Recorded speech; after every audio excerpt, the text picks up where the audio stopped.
This one's called a bench T-spine mobility drill.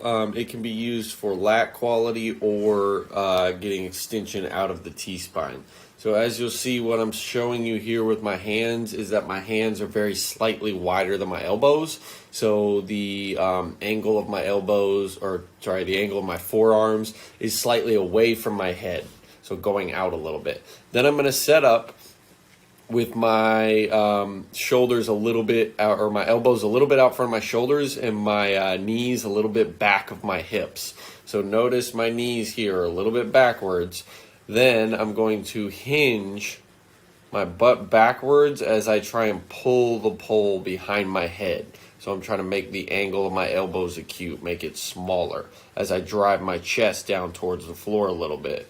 So if you'll notice right here in my my armpit area, you're getting a good stretch out of the lat there.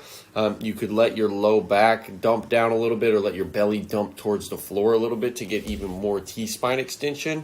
If you were to keep that low back flat, you will stretch out the lats a little bit more. So again, you can use this same drill for two different goals here.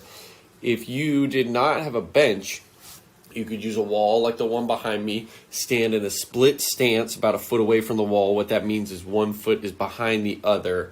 And try to focus on keeping your low back flat, and then RDL backwards in order to get a good stretch out of the lats as well. It's easier on the bench in my opinion, but you could use a wall and a split stance if need be.